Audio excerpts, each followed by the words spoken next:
குறிப்பா அதுல வார்த்தைகள் எல்லாமே அவரு அரசியலையும், சினிமாவையும் சம்மந்தப்படுத்தி வேற இருக்காருன்னு வழி இல்ல. கேள்விப்பட்டேன். அது பொதுவா எல்லாருமே சினிமாவுல இருந்து அரசியலுக்கு வரவங்க எல்லாருமே வைப்பாங்க.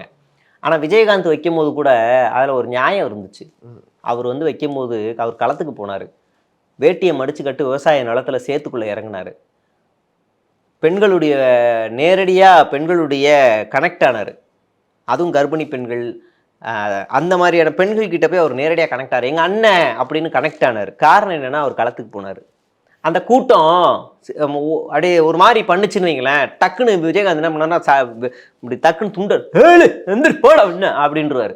இவர் என்ன பண்ணார், தம்பி இறங்குப்பா, முத்தம் தரம்பா, இறங்குப்பா. இதுதான் விஜய்க்கும் விஜயகாந்துக்குள்ள வித்தியாசம். அந்த வீடியோ இன்னும் இருக்கும். இறங்கி போட எடுத்துனா எரிஞ்சு நான் பார்த்துக்க போட அப்படின்றவாரு. எல்லாம் பயந்து ஓடிடுவாங்க. விஜயகாந்த் கண்ணு செவக்குதுரா ஓடுறான்ருவாங்க. ஆனா விஜய் எப்படி, தம்பி முத்தம் தரண்டா, இறங்குடா தம்பி இறங்கடான்னு கெஞ்ச வேண்டிய நிலைமை. ரெண்டுத்துக்கு வித்தியாசம் இருக்கு. விஜயகாந்த் பல போராட்டங்கள்ல களத்தில் இருந்திருக்காரு. சினிமா துறையில இருக்கும்போதே பல பிரச்சனைகளை கையாண்டிருக்காரு. சினிமா துறையில இருக்கும்போது அந்த சங்கத்தினுடைய தலைவராக இருந்து சினிமா துறையில கடன் இருந்தப்போ அந்த கடனை அடைச்சிருக்காரு. விஜய் என்ன செஞ்சாரு சினிமா துறைக்கு? சொன்னா வெக்கக்கேடு.